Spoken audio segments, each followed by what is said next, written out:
Welcome to विद्या की journey. आइए इस ऑडियो द्वारा बहुत सारे प्रश्नों को हम लोग एक साथ तैयार करते हैं। और हाउस वाइफ है तो यह चैनल आपके लिए बहुत ज्यादा हेल्पफुल सिद्ध होगा, क्योंकि किसी काम को करते हुए ऑडियो को सुन के बहुत सारे प्रश्न आप इकट्ठा कर सकती हैं।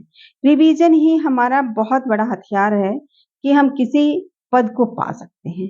यानी एकलव्य विद्यालय में अगर आपने फॉर्म डाला और हिंदी आपका सब्जेक्ट है तो जरूर आप लोग जुड़िए और देखिए इससे कितना आपको हेल्प मिलेगा। और कमेंट द्वारा भी बताइए कि क्यों आपको क्या कितना इससे फायदा होता है। चलिए जानते हैं बाल कृष्ण शर्मा नवीन, यानी हिंदी साहित्य के प्रश्नों को हम लिए हैं और नाटक से भी है, पत्रिकाओं से भी प्रश्न है। इसमें मिक्स प्रश्नों को मैंने रखा है तो पूरा जरूर सुनिए, बहुत सारे प्रश्न तैयार होंगे आपके। तो बालकृष्ण शर्मा नवीन, इनके जो काव्य संग्रह है ये कुछ इस प्रकार है। बालकृष्ण शर्मा नवीन के काव्य संग्रह हैं कुमकुम, रश्मि रेखा, अपलक, क्वास, विनोदा, विनोबा, स्तवन। फिर से सुनिए, कुमकुम, रश्मि रेखा, अपलक, क्वास, विनोबा, स्तवन। ये बालकृष्ण शर्मा नवीन के क्या है तो काव्य संग्रह है। काव्य संग्रह है बालकृष्ण शर्मा नवीन के। मैथिली शरण गुप्त की जय भारत काव्य कृति को हिंदी साहित्य का स्वच्छ दर्पण कहा गया है। हिंदी साहित्य का स्वच्छ दर्पण किसे कहा गया है तो मैथिली शरण गुप्त की रचना जय भारत को। और जय भारत कैसी कृति है तो काव्य कृति है। नेक्स्ट है, द्विवेदी युग के राज्यसभा के सदस्य नियुक्त हुए थे मैथिली शरण गुप्त। द्विवेदी युग में राज्यसभा के सदस्य नियुक्त कौन हुए थे तो मैथिली शरण गुप्त हुए थे। बार बार ये रिवीजन ही करिए, उससे आपके प्रश्न तैयार हो जाएंगे। जैसे आप किसी बुक को पढ़ते हैं और आपके पास बार बार उसको पढ़ते हैं तभी क्वेश्चन याद होता है, तो इसी तरह आप इस ऑडियो को बार बार सुन लीजिए तो सारे प्रश्न एक साथ तैयार हो जाएंगे। द्विवेदी युग के राज्यसभा के सदस्य कौन नियुक्त हुए थे तो मैथिली शरण गुप्त हुए थे। जय भारती की रचना मैथिली शरण गुप्त जी ने राजा रामपाल सिंह राय कृष्णदास के अनुरोध पर की थी। जय भारत की रचना मैथिली शरण गुप्त ने राजा रामपाल सिंह और राय कृष्णदास के अनुरोध पर की थी। नेहरू जी ने भारत भारती को हिंदुस्तान का जागृत दस्तावेज कहा था। हिंदुस्तान का जागृत दस्तावेज किसने कहा था तो भारत भारती को तो नेहरू जी ने कहा था। ध्यान से सुनिए, प्रश्नों में भी प्रश्न है। नेहरू जी ने भारत भारती को हिंदुस्तान का जागृत दस्तावेज कहा। भारत भारती हर गीत का छंद में रचा गया। भारत भारती जो रचना है ये किसकी रचना है तो मैथिली शरण गुप्त की रचना है और यह हर गीत का छंद में रचा गया। हर गीत का छंद में रचा गया है भारत भारती। नेक्स्ट है, गांधी जी ने हिंदी, अंग्रेजी, तमिल, गुजराती इन 4 भाषाओं में किस साप्ताहिक पत्रिका का प्रकाशन किया था तो इंडियन ओपिनियन साप्ताहिक पत्र का प्रकाशन शुरू किया था। फिर से सुनिए, गांधी जी ने हिंदी, अंग्रेजी, तमिल, गुजराती इन 4 भाषाओं में इंडियन ओपिनियन साप्ताहिक पत्र का प्रकाशन शुरू किया। सन 1947 में आगे ने देश की स्वाधीन साहित्यिक चेतना के प्रतीक रूप में प्रतीक पत्रिका का संपादन किया। प्रतीक पत्रिका का संपादन किसने किया था तो आगे ने किया। और कब किया था तो 1947 में। 1947 में आगे ने देश की स्वाधीन साहित्यिक चेतना के प्रतीक के रूप में प्रतीक पत्रिका का संपादन किया। नेक्स्ट है, प्रेमचंद द्वारा संपादित हंस जो पत्रिका थी वह प्रगतिशील लेखक संघ का मुख्य पत्र था। जो हंस पत्र था वह प्रगतिशील लेखक संघ का मुख्य पत्र था। और यह किसका था, हंस किसका पत्र है तो प्रेमचंद द्वारा संपादित पत्र है। आगे का पत्र कौन कौन सा है तो आगे का पत्र है दिनमान। दिनमान है, सैनिक है और नवभारत। नवभारत है और नवभारत टाइम है, दिनमान है और सैनिक किसका है तो आगे का पत्र है। आगे का पत्र है दिनमान, नवभारत, टाइम और सैनिक। दिनमान दिल्ली से आता है दिनमान जो है कहाँ से प्रकाशित होता है, तो दिल्ली से प्रकाशित होता है। नव भारत टाइम यह कलकत्ता से प्रकाशित होता है। और सैनिक यह आगरा से निकलता है। सैनिक यह पत्रिका कहाँ से निकलती है, तो आगरा से निकलती है और आज्ञे की पत्रिका है। सारिका पत्र कमलेश्वर की है। सारिका पत्र किसकी है, तो कमलेश्वर की है। सारिका पत्र कमलेश्वर की है। भारत बंधु साप्ताहिक पत्रिका के संपादन कौन थे? भारत बंधु साप्ताहिक पत्रिका के संपादक जो थे वो थे तोताराम। भारत बंधु साप्ताहिक पत्रिका के संपादक कौन थे, तो तोताराम थे। यह DSSB PGT 2021 में पूछा गया प्रश्न है। भारत बंधु साप्ताहिक पत्रिका के संपादक कौन थे, तो तोताराम थे। भारत बंधु पत्रिका अलीगढ़ से प्रकाशित होती थी। कहाँ से प्रकाशित होती थी, तो अलीगढ़ से प्रकाशित होती थी और इसके संपादक मुंशी तोताराम थे।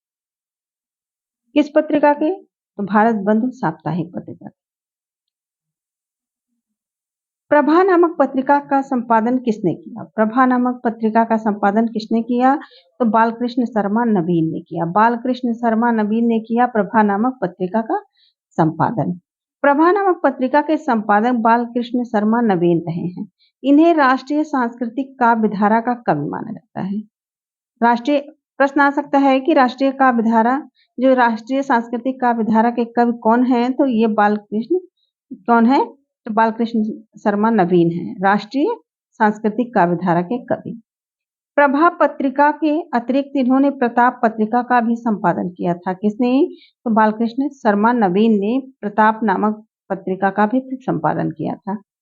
नेक्स्ट है सामयिक सामयिक वार्ता पत्रिका के संपादक कौन है, तो ये किशन पटनायक। सामयिक वार्ता पत्रिका के संपादक हैं किशन पटनायक। सामयिक वार्ता पत्रिका के संपादक किशन पटनायक। और इसका प्रकाशन जो है वो वाराणसी से होता है। कहाँ से होता है, तो वाराणसी से होता है। सामयिक वार्ता पत्रिका का संपादक वाराणसी से होता है। नेक्स्ट है सारिका पत्र कमलेश्वर की है। सारिका पत्र किसकी है, तो कमलेश्वर की है। सारिका में सामंत कहानी विशेषांक की श्रृंखलाएं कितनी थी, तो 10 थी। सारिका में सामंत कहानी विशेषांक की श्रृंखलाएं जो थी वो कितनी थी, तो 10 थी। हिंदी अकादमी दिल्ली से प्रकाशित त्रैमासिक पत्रिका थी। कौन थी, तो इंद्रप्रस्थ भारती थी। कहानी पत्रिका के रूप में जानी जाती है कौन सी पत्रिका, तो सारिका पत्रिका। कहानी पत्रिका के रूप में कौन सी पत्रिका जानी जाती है, तो कहानी पत्रिका जानी जाती है। कहानी पत्रिका किस नाम से जानी जाती है, कहानी पत्रिका के रूप में कौन सी पत्रिका जानी जाती है, तो सारिका पत्रिका जानी जाती है। नेक्स्ट है माधुरी हंस और जागरण। यह किसकी पत्रिका है, तो प्रेमचंद की पत्रिका है। माधुरी हंस और जागरण यह पत्रिका प्रेमचंद की पत्रिका है। और रूपाभ पत्रिका के संपादक कौन थे, रूपाभ पत्रिका के संपादक कर्ता कौन थे, तो सुमित्रानंदन पंत थे। हिंदी का पहला व्यंग्य पत्र कौन सा है, तो मतवाला। हिंदी का पहला व्यंग्य पत्र मतवाला है। मतवाला पहला व्यंग्य पत्र है किसका, हिंदी का। हिंदी का पहला व्यंग्य पत्र है मतवाला। शोध पत्रिका के रूप में जानी जाती है नागरी प्रचारणी पत्रिका। शोध पत्रिका के रूप में कौन सी पत्रिका जानी जाती है, तो नागरी प्रचारणी पत्रिका जानी जाती है। उचित वक्ता उचित वक्ता पत्रिका के संपादक कर्ता कौन है, तो दुर्गा प्रसाद मिश्र है। उचित वक्ता पत्रिका के संपादक कर्ता कौन है, तो दुर्गा प्रसाद मिश्र है। आर्य दर्पण किसकी पत्रिका है, तो बख्तावर सिंह की है। बख्तावर सिंह की है। शुभचिंतक सीताराम की है। शुभचिंतक किसकी है, तो सीताराम की है। धर्मयुग पत्रिका है किसकी, तो धर्मवीर भारती की है। धर्मयुग पत्रिका है धर्मवीर भारती की। धर्मयुग पत्रिका किसकी है, तो धर्मवीर भारती की है। लज्जा रखने को हिंदू भी हिंदू नाम बचाने को आया हिंदू पेच हिंद में हिंदू जात जगाने को। यह किस पत्रिका की का कथन है, तो यह हिंदू पंच पत्रिका का कथन है। समाचार मार्तंड यह किसका पत्र है, तो लालचंद्र शास्त्री का है। समाचार मार्तंड लालचंद्र शास्त्री का पत्र है। बुद्धि प्रकाश यह किसकी पत्रिका है, तो मुंशी सदासुख लाल की है। बुद्धि प्रकाश यह किसकी है, तो मुंशी सदा सुखलाल की है। धर्मयुग पत्रिका के यशस्वी संपादक कौन थे? तो धर्मवीर भारती थे। जनवरी 1960 में डॉक्टर धर्मवीर भारती का धर्मयुग में संपादकीय विभाग में प्रवेश हुआ, प्रधान संपादक के रूप में। नेक्स्ट है धर्मयुग पत्रिका है धर्मवीर भारती की। नेक्स्ट है प्रथम हिंदी पत्र उदंत मार्तंड का प्रकाशन कब हुआ? तो 30 मई 1826 को। प्रथम हिंदी पत्र उदंत मार्तंड का प्रकाशन 30 मई 1826 को हुआ। हिंदी साहित्यिक पत्रिका कौन सी थी? तो का खा गा पत्रिका थी। हिंदी साहित्य पत्रिका थी का खा गा। गांधी जी ने यंग इंडिया का नाम नवजीवन रखा। गांधी जी ने यंग इंडिया का नाम क्या रखा? तो नवजीवन रखा। तथा हरिजन पत्रिका का नाम रखा था हिंदी नवजीवन। हरिजन पत्रिका का नाम क्या रखा? तो हिंदी नवजीवन। और यंग इंडिया नाम रखा, गांधी जी ने यंग इंडिया नाम रखा नवजीवन। गांधी यंग इंडिया का नाम क्या रखा? तो नवजीवन रखा। नेक्स्ट है महावीर प्रसाद द्विवेदी ने सरस्वती पत्रिका का संपादन शुरू किया कब से? तो 1903 से। महावीर प्रसाद द्विवेदी ने सरस्वती पत्रिका का संपादन शुरू किया 1903 से। आचार्य महावीर प्रसाद द्विवेदी सरस्वती पत्रिका का संपादन भार ग्रहण किया गया था कब? तो 1903 में। यह टीजीटी परीक्षा 2001 में पूछा गया प्रश्न है और पीजीटी परीक्षा 2002 में पूछा गया प्रश्न है। नेक्स्ट है कवि वचन सुधा पत्र काशी से प्रकाशित होता है। कवि वचन सुधा पत्र कहाँ से प्रकाशित होता है? तो काशी से प्रकाशित होता है और 1868 ईस्वी में। और यह तीनों तरह की पत्रिका है, यानी मासिक, वार्षिक और साप्ताहिक, तीनों तरह की पत्रिका है। कौन सी? तो कवि वचन सुधा काशी से प्रकाशित होती है। बाबूराव विष्णु पराड़कर ने हिंदी बंगवासी पत्र के माध्यम से पत्रकारिता के क्षेत्र में प्रवेश किया। नेक्स्ट है मराठी भाषा में सन 1881 में प्रारंभ हुए केसरी पत्र का संपादन किया किसने? तो लोकमान्य तिलक ने। लोकमान्य तिलक ने किया।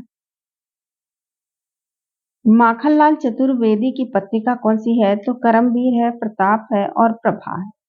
माखनलाल चतुर्वेदी की पत्रिका है प्रभा प्रताप करमवीर। प्रभा प्रताप करमवीर यह किसकी पत्रिका है? तो माखनलाल चतुर्वेदी की पत्रिका है। रूपाभ के संपादक कर्ता कौन है? तो पंत है। सुमित्रानंदन पंत की रचना है रूपाभ और इसका प्रकाशन का समय है 1938 ईस्वी में।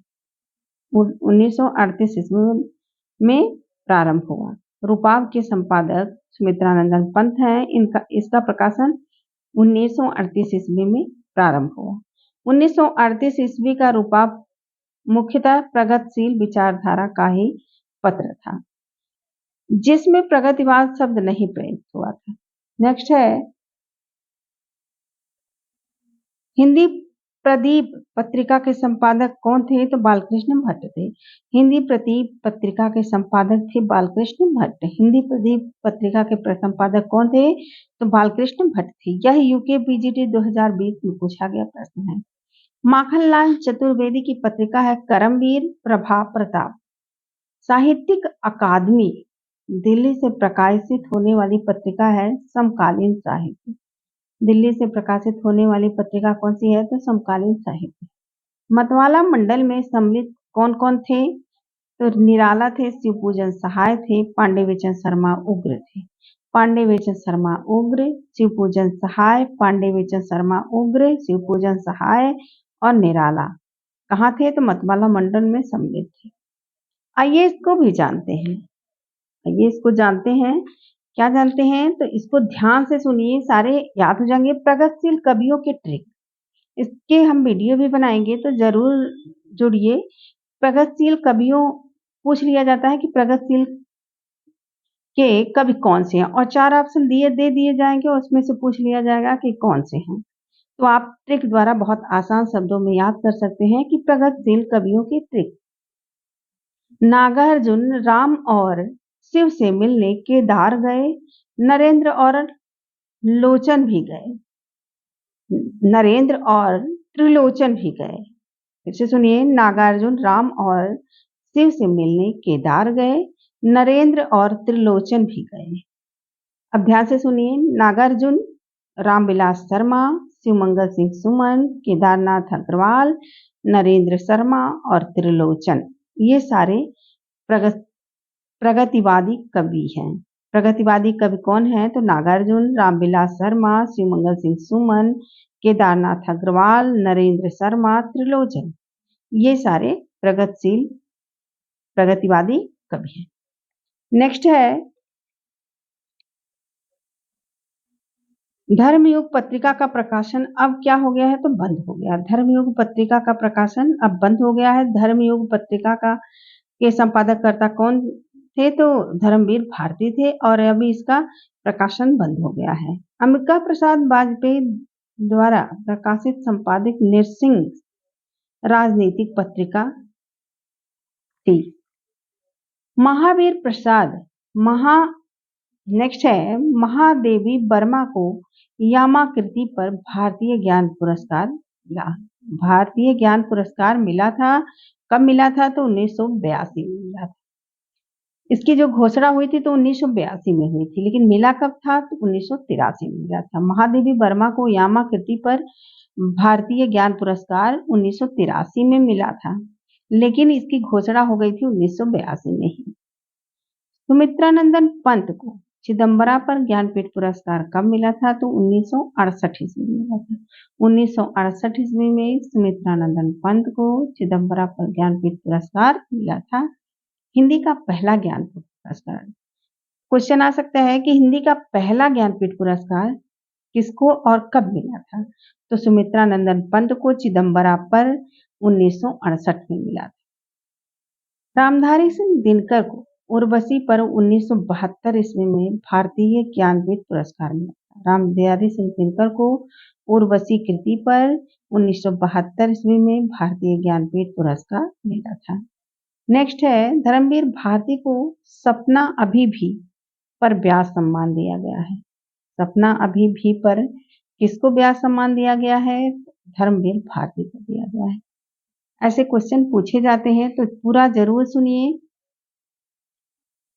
नेक्स्ट है, उत्तर प्रदेश हिंदी संस्थान के भारत भारती सम्मान से अलंकृत कौन है? तो अज्ञे जी हैं। अज्ञे जी हैं। उत्तर प्रदेश हिंदी संस्थान के भारत भारती सम्मान से अलंकृत कौन है? तो अज्ञे जी हैं। सरस्वती सम्मान हरवंश राय साहित्यकार को मिला 1991 ईस्वी में। सरस्वती सम्मान किसको मिला? तो हरवंश राय को मिला। और हिंदी प्रदीप के लिए साहित्य अकादमी पुरस्कार नहीं मिला है किसको? तो नागार्जुन को। नागार्जुन को साहित्य सम्मान नहीं मिला है। नेक्स्ट है, हिंदी का पहला समाचार पत्र कौन सा था? तो उदंत मार्तंड था। उदंत मार्तंड था पहला समाचार पत्र हिंदी का। हिंदी का पहला समाचार पत्र उदंत मार्तंड प्रकाशित हुआ कब? तो 1826 ईस्वी में। यह पीजीटी परीक्षा 2010 में पूछा गया प्रश्न है कि हिंदी का पहला समाचार पत्र उदंत मार्तंड प्रकाशित हुआ था 1826 ईस्वी में। हिंदी का पहला पत्र कौन सा है? तो उदंत मार्तंड है। इस तरह के क्वेश्चन जरूर पूछे जाते हैं। सरस्वती सम्मान हरवंश राय साहित्यकार को मिला है, कब मिला है? तो 1991 ईस्वी। नेक्स्ट है, नरेश मेहता को भारतीय ज्ञानपीठ पुरस्कार मिला है संपूर्ण साहित्य पर और कब मिला है? तो 1992 ईस्वी में मिला है। नरेश मेहता को भारतीय ज्ञानपीठ पुरस्कार मिला है संपूर्ण साहित्य पर 1992 ईस्वी में। भीष्म साहनी को साहित्यिक अकादमी पुरस्कार किस कृति पर मिला है? तो तमस कृति पर मिला है। तमस कृति पर किसको साहित्यिक अकादमी पुरस्कार मिला है? तो भीष्म साहनी को मिला है। मुझे चांद चाहिए रचना है सुरेंद्र वर्मा की। मुझे चांद चाहिए रचना किसकी है? तो सुरेंद्र वर्मा की है। साहित्य अकादमी पुरस्कार मिला है किसको? तो सुरेंद्र वर्मा को। सुरेंद्र वर्मा को साहित्यिक अकादमी पुरस्कार मिला है मुझे चांद चाहिए रचना पर, और यह उपन्यास विधा है और 1996 की रचना है। नीला चाँद किसकी रचना है? तो शिव प्रसाद की रचना है। नीला चाँद किसकी रचना है? तो शिव प्रसाद की रचना है। नेक्स्ट है श्रीलाल शुक्ल की रचना है राग दरबारी। राग दरबारी श्रीलाल शुक्ल की रचना है। राग दरबारी किसकी रचना है? तो श्रीलाल शुक्ल की रचना है। श्रीलाल शुक्ल की रचना है राग दरबारी।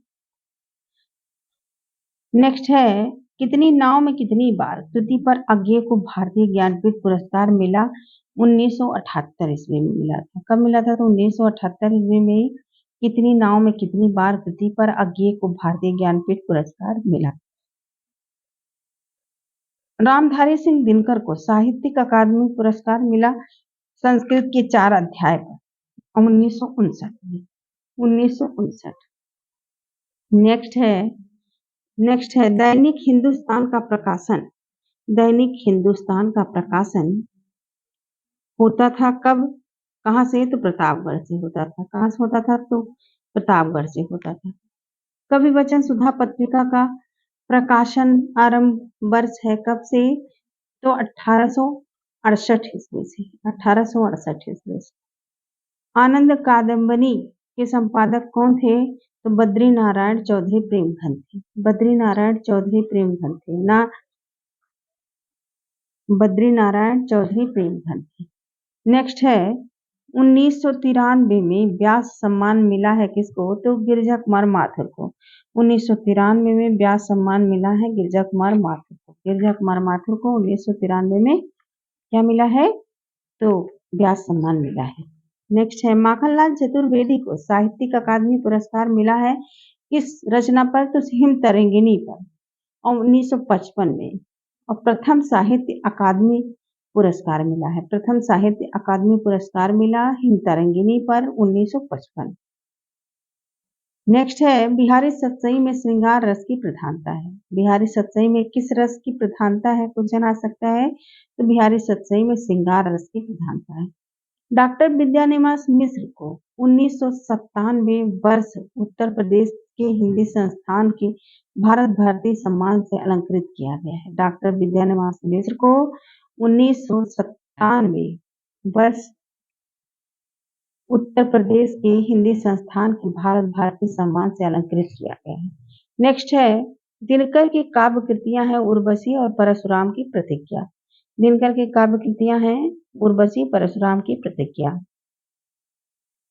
नेक्स्ट है द्विवेदी युग के 2 महाकाव्य कौन से हैं? तो साकेत है जो मत्स्यशरण गुप्त की रचना है और प्रिय प्रवास है अयोध्या सिंह उपाध्याय हरिऔध की रचना है। कविता वर्धिनी सभा के संस्थापक भारतेंदु हरिश्चंद्र थे। कविता वर्धिनी सभा के संस्थापक भारतेंदु हरिश्चंद्र थे। इस सभा के मुख्य पत्र का नाम कवि वचन सुधा था। कविता वर्धिनी सभा के संस्थापक भारतेंदु हरिश्चंद्र थे। इस सभा के मुख्य पत्र का नाम क्या था? तो कवि वचन सुधा था। कवि वचन सुधा था। हालावाद के प्रवर्तक हरिवंश राय बच्चन थे। हालावाद के प्रवर्तक कौन थे? तो हालावाद के जो प्रवर्तक थे वो हरिवंश राय बच्चन थे। हरिवंश राय बच्चन कौन है? तो अमिताभ बच्चन के पिताजी थे। और उनकी काव्य कृति मधुशाला है। काव्य कृति कौन सी है? तो मधुशाला है और जिसका समय है 1935 ईस्वी। 1935 ईस्वी है। और हरिवंश राय बच्चन हालावाद के प्रवर्तक थे और इनकी कृति मधुशाला है और इसका समय है 1935 ईस्वी। नाट्य चंद्रिका, नाट्य चंद्रिका और उज्जवल नीलमणि रचना किसकी है? तो रूप गोस्वामी की। रूप गोस्वामी की रचना है उज्जवल नीलमणि और नाट्य चंद्रिका। एकावली रचना किसकी है? तो विद्याधर की रचना है। एकावली रचना विद्याधर की है। प्रभावती परिणय विश्वनाथ की रचना है। प्रभावती परिणय किसकी रचना है? तो विश्वनाथ की रचना है। प्रभावती परिणय विश्वनाथ की रचना। नेक्स्ट है लावनी छंद में मात्राएं होती हैं 22। लावनी छंद में मात्राएं कितनी होती हैं? तो 22 होती हैं। लावनी छंद को राधिका छंद के नाम से भी जाना जाता है। राधिका छंद के नाम से किसे जाना जाता है? तो लावनी छंद को राधिका छंद के नाम से भी जाना जाता है। और यह सममात्रिक छंद है। लावनी छंद सममात्रिक छंद है और इसमें मात्राएं 22 होती हैं और यह राधिका छंद के नाम से जाना जाता है और इसमें 4 चरण होते हैं। चार चरण होते हैं लावनी छंद में, चार चरण होते हैं। लावनी छंद में मात्राएं होती हैं 22 और लावनी छंद को राधिका छंद के नाम से भी जाना जाता है और यह सममात्रिक छंद है। इसके चार चरण होते हैं। इस तरह के क्वेश्चन पूछा जाता है, ध्यान से सारे प्रश्नों को सुनिए, याद हो जाएगा। जैसे आप किसी बुक को पढ़ते हैं या सेल्फ स्टडी करते हैं तो आप समझिए सेल्फ स्टडी कर रहे हैं, और किसी काम करते हुए, किसी काम को करते हुए आप सेल्फ स्टडी कर रहे हैं, क्योंकि ये मुमकिन नहीं होता है कि काम कर रहे हैं और आप बुक भी पढ़ें। तो इसके लिए ये बहुत आसान तरीका है। लावनी छंद में मात्राएं 22 हैं। लावनी छंद को राधिका छंद के नाम से जाना जाता है।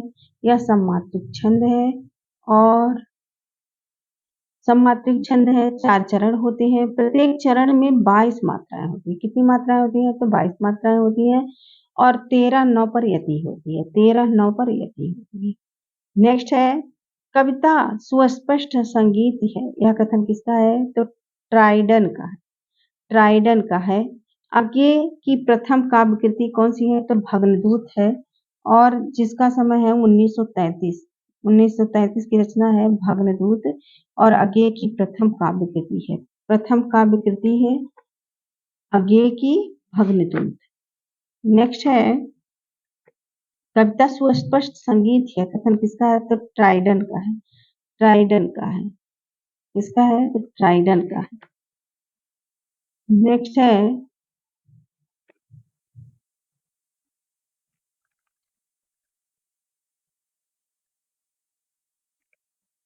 शताब्दी का समास विग्रह क्या होगा? तो 100 वर्षों का समाहार द्विगु समास। 100 वर्षों का समाहार द्विगु समास होगा। संसद के सड़क तक के रचनाकार कौन है? तो धूमिल है। संसद के सड़क तक के रचनाकार कौन है? तो धूमिल है। धूमिल है संसद के सड़क तक के रचनाकार। मोचीराम कविता के रचयिता कौन है? तो यह धूमिल है। मोचीराम कविता किसकी है? तो धूमिल की है। मोचीराम कविता किसकी है? तो धूमिल की है। महादेवी वर्मा ने हिंदी के प्रचार प्रसार के लिए साहित्यकार संसद संस्था की स्थापना प्रयाग में की थी। महादेवी वर्मा ने हिंदी के प्रचार प्रसार के लिए साहित्यकार संसद संस्था की स्थापना प्रयाग में की थी।